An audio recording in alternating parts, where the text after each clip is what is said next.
Welcome to Babblecom 5. This is episode 2 of season 3 of Babylon 5, Convictions. Missionary position gags are open with, right over the head of the Droshala seeking Drazi are missionaries. And bless them, they end up poking a plant to up their blessing level. Naughty Zack. Ivanova lets Garibaldi know that some chaos-related warnings have been received, and he promises to look into it.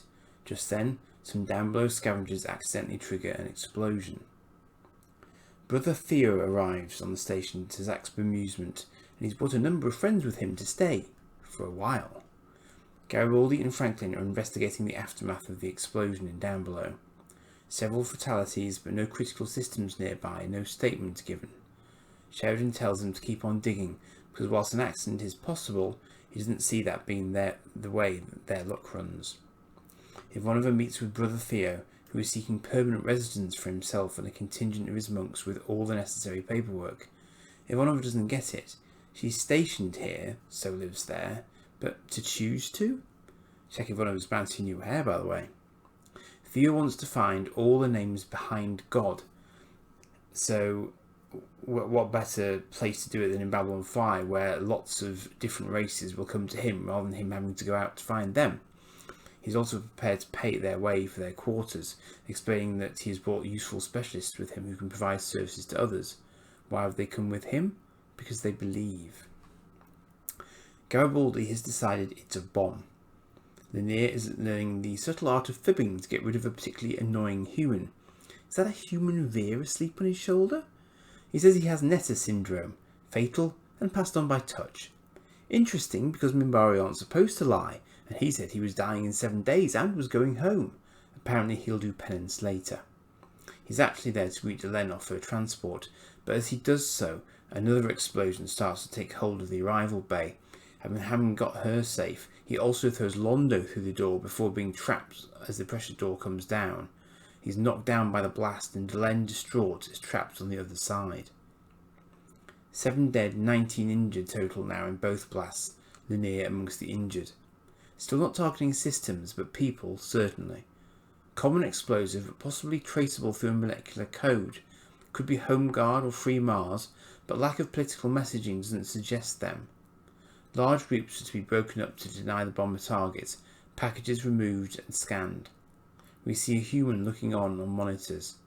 Lanier is still unconscious, but his head bone actually saved him from the worst of the blast. Jakar is blaming the Centauri for the bombs even. Londo is suggesting the Narns are doing it, because of Earth signing a non-aggression pact with the Centauri. None of the Earth Force officers concerned are buying it, but Sheridan does appreciate that they need to understand the bomber's motivation. Londo has gone to talk Lanier back to health. Apparently no one has saved his life before, so he is very grateful. He may, however, bore Lanier to death, including via a Centauri light bulb screwing in gag. The latest bombing yields a clue from the explosive's code that suggests the suspect could have come in from Proxima 3. That means they can narrow it down, and Ivanova suggests that if fear and chaos is the aim, perhaps the bomber has hung around to see his handiwork in action. Garibaldi doesn't disagree, but trying to spot a common face in hours of footage from multiple cameras could take a very long time. Fortunately, Ivanova knows some people. Londo asks for the time and tells Lanier he has to run an errand. Meanwhile, Garibaldi is being introduced to the monks, who set about the task of analysing the footage, quietly. Garibaldi thinks it's the most bonkers idea Ivanova has ever come up with. Londo is about to get in the lift, but Jakar is its sole occupant, so he opts to take another one when he sees a fireball racing down the corridor at him and instinctively dives back into the open lift car, which then plummets off the back of the explosion. It's this episode. Very clever use of a cutaway method to give extra depth to a set that's actually a single story. Ivanova and Franklin note that Red 15 has been badly hit, and it's possible there are people left in the transport tubes, but they don't know. Of course we do, and as Londo regains consciousness, he realises how precarious his and Jakar's position is, as the door of their lift is hot and is unresponsive to voice commands. It turns out he's been out of it for 2 hours, during which time Jakar has done naff all. Why?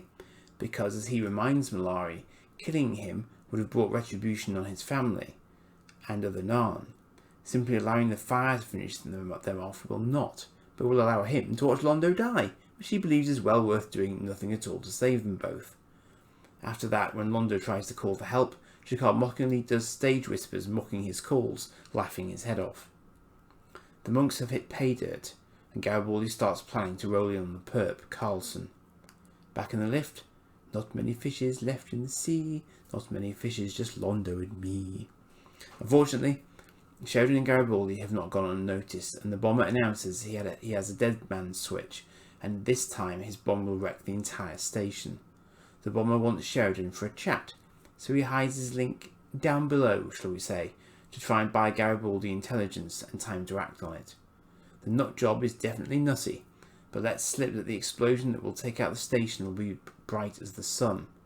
Garibaldi realises that his explosives in isolation aren't that powerful, but if they blow up the fusion reactor, which he might have had access to with his engineering position... Crazy Loner Guy continues to get in Sheridan's face whilst brandishing his dead man's switch and demanding safe passage off the station for himself. He talks fear, putting a shot past Sheridan's head, but he still wants an audience. The 0G team manage to locate the bomb, but aren't sure what to do with it. Garibaldi tells them to get it out of the reactor room, hoping that as Carlson is amateurish and didn't expect them to find it, he won't have rigged it to detect motion. Unfortunately, about then, Carlson demands Sheridan sits down, which he hasn't done to this point, and sitting makes his link bleep. He inevitably goes off the deep end and Sheridan has to intervene physically, exchanging blows whilst holding onto the dead man's switch as the 0G team move the bomb outside. The team very sensibly attach it to an EVA pack to get it some distance clear more rapidly, which is just as well, because Carlson manages to drop the trigger, and it does indeed make the bomb go boom. His disbelief at his survival is shortened by Sheridan finally knocking him senseless. Lanier finally regains consciousness by completing the Centauri light bulb gag as Franklin was telling the joke to Delenn, while Lanier having some regret over having saved someone who does not regard life with the sanctity he does. Finally, G'Kar and Londo are found, with some choice exchanges of epithets, Londo saying he hates his life, and G'Kar saying he does too. Hate Londo's life, not his own. After the action-packed opener to the season, we shift back to more familiar territory with the station having the stuffing kicked out of it. Whilst it feels like a little bit of a filler episode, Brother Theo's monks being permanent residents does, on the evidence of this episode, feel like it could be an interesting development as the station life. It's also interesting that their combined intellect can still outwork a computer in 2260. Also interesting that we're getting the callback to Home Guard and Free Mars movements here in Season 3, even though they're a red herring here. This is just a plain old down on his luck psycho demonstrating just how much damage you can do to a space station using quite low-tech bombs. Just goes to show why Garibaldi has such a large security force. It's an inherently fragile structure in many ways, and very hard to search such a volume effectively. Lanier rescuing Londo rather than himself is an incredibly selfless act on his part, but as he notes when he comes to, he probably hasn't done the universe any favours in doing so. Clever switch around too, as we go from Netta Syndrome, one of JMS's little nudges in the ribs of the creative crew, to Delenn fearing for his life. And of course we get the fascinating and hilarious scene in the lift between Londo and G'Kar, who have both been accusing the other of the bombings, and now find themselves thrown together by them, with G'Kar reminding us of the consequences of a Narn killing a Centauri following their surrender in the last season. So the delightful irony for G'Kar is that he doesn't have to lift a finger here to potentially kill Londo. In fact, he literally doesn't lift a finger, but he gets the bonus of watching him die on top with the opportunity to mock him into the bargain. Again, clever use of the bombings to bring the main characters into charged interactions. And finally, Sheridan versus Carlson with a link in Sheridan's nether regions, and Garibaldi's very clear order that Sheridan not to be paged for the next little while. He probably could have gotten away with it in his stock, but it's a funny moment that leads to the showdown. Right, to pick a nit here.